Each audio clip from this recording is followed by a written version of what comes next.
30명 정도의 중앙위원이 해임되거나 제명될 가능성이 있다. 단순한 부패 척결 수준이 아닙니다. 지금 일본하고 대립각을 아주 심하게 세우고 있던데요. 장기적으로 10년 이상 싸워야 되는 대상으로 보고 있거든요. 일본의 해협하고 충돌이 발생할 수밖에 없어요. 반도체 이야기를 좀 들려주세요. 예. CXMT가 창신 메모리 예. 여기 IPO 상장을 했는데 아주 돈이 굉장히 많이 몰렸어요. 그렇죠. 예. 이거 한국의 메모리 기업들 위협할 수 있을까요? 삼성전자, SK하이닉스 이런 쪽을? 근데 저는 이번에 이제 뭐 물론 이제 장기적으로 위협이 가능한데 네. 이 CXMT가 이번에 상장한 것 자체에다가 너무 큰 의미를 두지는 않았으면 좋겠어요. 왜냐하면은 상장하기 전에 네. 그럼 CXMT가 돈이 없었느냐? 네. 한번 요걸 보시면요. 2023년에 CXMT의 매출액이 20.8억 달러였는데 순손실이 이보다 더 많은 22.6억 달러였습니다. 그런데 2억 달러. 네, 더 나왔죠. 그러니까 매출액보다도 오히려 손실이 이렇게 더 컸어요. 어허. 그런데 이때 시설 투자를 62.5억 달러, 3배를 했어요. 매출액에. 3배 넘게. 돈이 넘치는군요, 그냥. 이 돈은 정부가 그냥 꽂아준 네. 거죠. 그다음에 2024년에는 매출액이 31.9억 달러, 순손실액이 9.8억 달러였는데 네. 시설 투자를 69.5억 달러를 했습니다. 네. 2025년에 이제 반도체 사이클이 돌아오면서 매출액이 76.3억 달러까지 오르고 이익이 났어요. 4.8억 달러. 뭐 큰 액수, 그러니까 네네. 상대적으로는 비율은 높지 않지만 이때 시설 투자 80억 달러 했습니다. 그러니까 상장을 했든 안 하든 뭐 네. 어차피 돈은 있다. 네, 투자는 돈은 한다. 어차피 있는 거죠. 근데 네. 이제 그럼에도 불구하고 첨단 제품을 못 만드는 거는 역시 장비 때문이거든요. EUV가 네. 없다는 거죠. 음흠. 근데 요번에 이제 뭐 상장을 하면서 또 투자금을 많이 모아서 장비 투자도 한다 그러더라고요. 이제 DUV도 네. 만들고 뭐 어쩐다 하는데 EUV는 극자외선 장비, 그렇죠. 노광 장비인 네. 거죠. 네. 근데 그보다 한 단계 아래인 DUV를 뭐 올해 5개 생산한다 어쩐다 이렇게 얘기를 네. 해요. 그런데 그것도 이제 올해 시제품을 5개 만드는 거지 양산은 아니고 그걸 통해서 하다 보면 나중에 또 중국이 쫓아오는 건 또 금방금방 잘 쫓아오니까 네. 쭉 가서 나중에 EUV를 만들 수도 있는데 그러면은 뭐 네덜란드의 그 ASML은 지금 현재 상태에서 멈춰 있냐 하면 그렇지는 않거든요.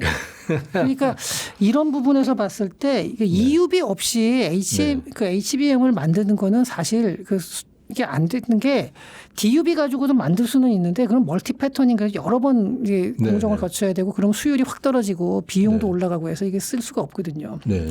그렇긴 한데 어쨌든 저는 창신 메모리의 가장 그 무서운 점은 뭐냐면은 이게 이렇게 되면 망했어야 되는데 안 망해요.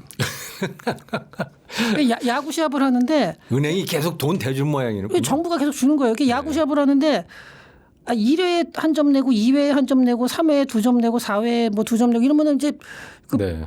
6대 0이 돼야 되잖아요. 네. 근데 5회에 들어가면 다시 리셋해 가지고 뭐 2대 1로 해서 다시 시작하고 이런 식이에요. 네. 그러니까 이게 무서운 거죠.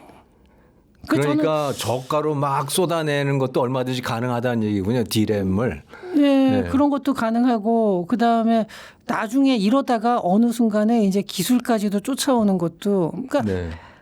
우리나라 기업들이 딱 한 번 삐걱하면서 재투자 타이밍을 놓치게 되면은 중국이 금방 쫓아온다는 거죠.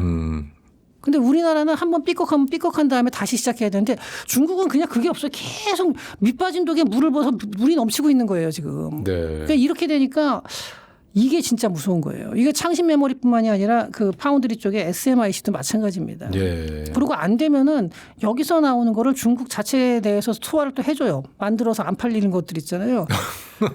이번에 그 딥시크에서 내부 회의한 거 나왔는데 화웨이 칩을 갖다가 그냥 자기가 쓰고 선택권이 없대요. 정부에서 이거 화웨이 거 써라 그러면 써야 된대요. 쓰라고 그러면 써야 되는군요, 그냥. 그러니까 창신 메모리의 무서운 점은 바로 이거죠.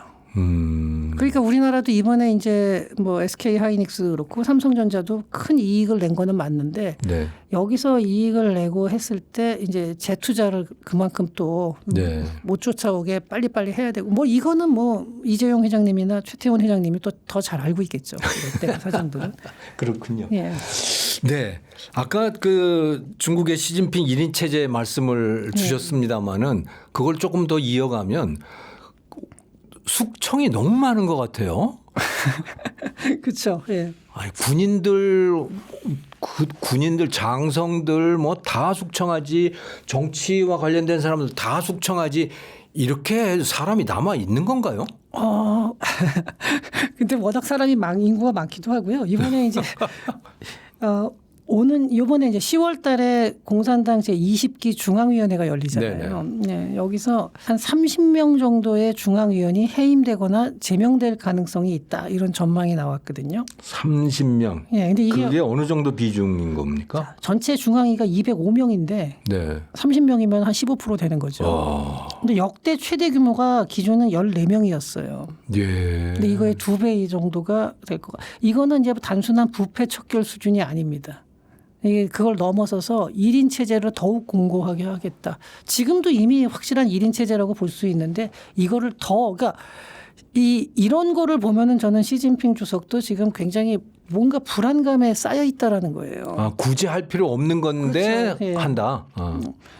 그게 정말로 완벽히 바둑 둘 때도 그런데 집 차이가 많이 나고 너무나 여유 있는데도 불구하고 불안하거든요. 상대가 뭐 이렇게 이거 뭘 할지 모르니까 상대방이. 까딱 하나 내가 잘못 두면 역전될 수도 있다라는 불안감이 머릿속에 들어오는 순간에 바둑이 이상해지거든요. 네.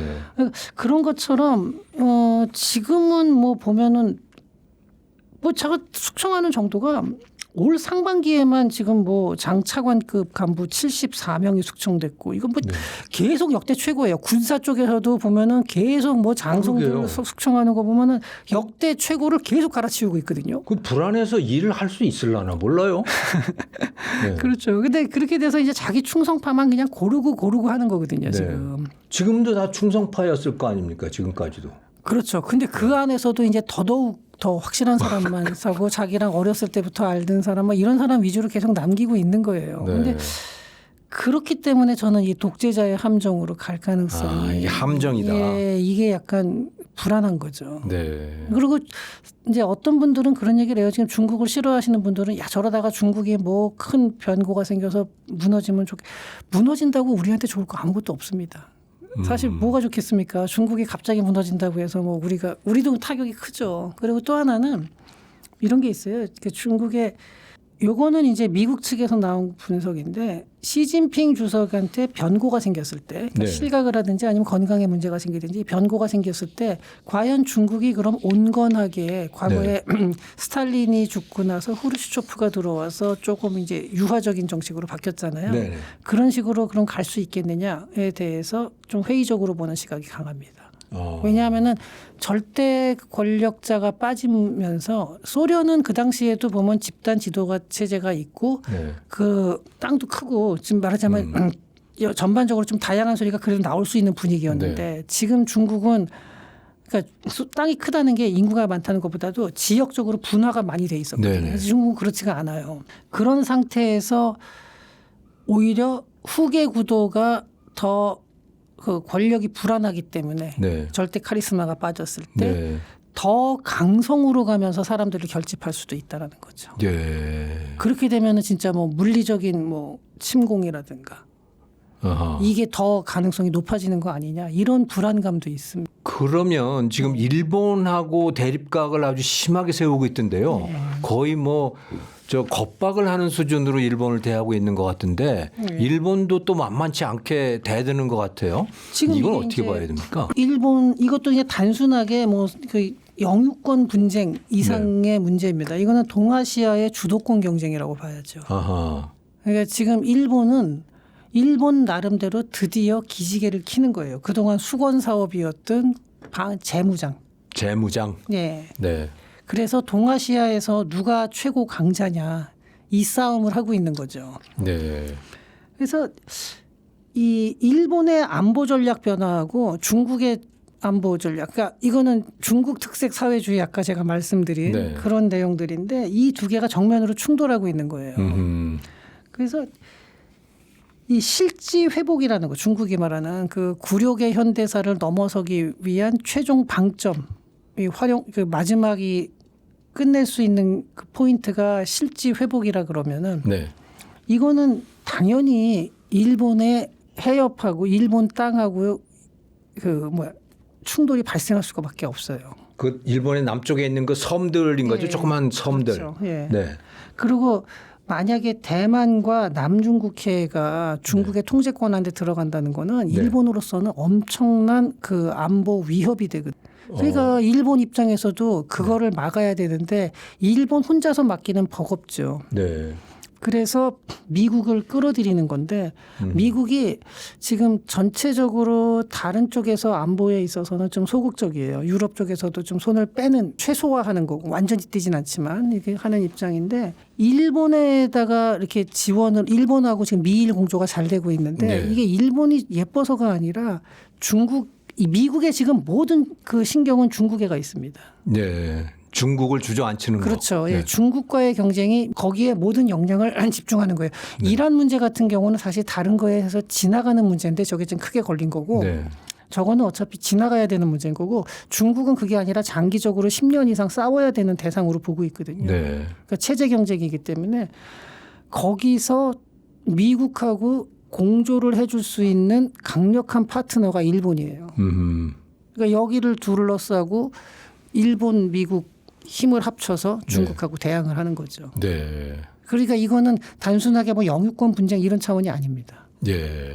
그러니까 이건 정말 미중 패권 경쟁 중에서 일본이 아주 앞에서 전선에서 지금 부딪히고 있더라고요. 네. 근데 그 안에 이제 우리나라도 끼어 있어서 참 우리나라도 우리나라 어떻게 해요? 글쎄요. 저도 여기서 이제 우리나라는 뭐 사람들이 그 얘기를 해요. 그래도 뭐 실리적으로 해야 되고 뭐 양쪽에 비위를 안 건드리고 그게 돼요? 우리 마음대로 되는 게 아니죠. 네. 근데 우리나라의 이익에 그러니까 우리나라의 경제라든가 네. 뭐 여러 가지 면에서 어느 쪽의 공급망에 더 가깝고 우리가 어느 쪽을 더 이제 비중이 줄어들었을 때 대체할 수 있는 거, 그리고 더 안정적으로 공급망을 가져올 수 있는 거 네. 이런 것들을 잘 그 이익 닥치를 따져야 되는 거고요. 그러게요. 근데 그 최근에 좀 훑어보면 소위 중립국이라고 하던 나라들이 다 편을 이제 확실하게 정했더라고요. 스위스도 영세 중립국인데 유럽 경제 제재하는데 가서 참여하고 스웨덴, 핀란드 이런 데도 중립국이었다가 나토 가입하고 뭐 다 그러던데요. 중립국이 되기 위해서는요. 힘이 압도적으로 강해야 중립국이 될 수 있는 거거든요. 네, 중립국은 아무나 우리가 중립한다고 해서 중립이 되는 건 아니죠. 해주는 게 아니죠. 예. 근데 저는 그럼에도 불구하고 우리가 중국 공급망에 전적으로 편입하기는 어렵습니다. 네. 아무래도 우리한테 물론 중국 시장도 크고 뭐 다 하지만 공급망 체계 자체가 우리나라는 경제 체제 자체가 그리고 시스템 정치 시스템도 그렇고 네. 아무래도 미국 공급망 안에 들어가 있는 나라거든요. 네. 뭐 그렇다고 해서 우리가 중국하고 직접 뭐 충돌을 하거나 그 군사적인 충돌에 끼어들고 적극적으로 그렇게 해서는 안 되겠죠. 네. 네, 최대한 중국을 자극하지 않는 선으로 가야겠지만 이러한 적어도 경제 공급망에 있어서만큼은 미국 공급망을 더 중시하는 수밖에 없고 네. 또 중국하고도 서로 주고받을 할 때 우리가 가지고 있는 또 최대한의 무기를 잘 살려야 되고 공급망을 다변화하고 뭐 여러 가지 이제 정말 말이 쉽지 진짜 어려운 문제들인데 그렇죠. 그렇다 하더라도 그런 거를 계속 부지런히 준비하는 거 외에는 휙 돌아가는 묘수 같은 건 없는 거예요. 뭐 네. 삼국지에 나오는 제갈량이 무슨 뭐 바람 불게 하고 이런 거 같은 그런 묘수는 없는 거고 네. 이런 준비를 지금도 계속 해나가는 수밖에 없습니다. 예. 참 고통스러운 선택, 고통스러운 노력이 반드시 필요해지는 그런 시대로 접어든 것 같습니다. 오늘 조현승 박사님 모시고 네, 여러 가지 이야기들 청해서 들었습니다. 아주 흥미롭고 유익했습니다. 나와주셔서 감사합니다. 네, 감사합니다. 여러분 시청해 주셔서 감사합니다. 여기서 마치겠습니다.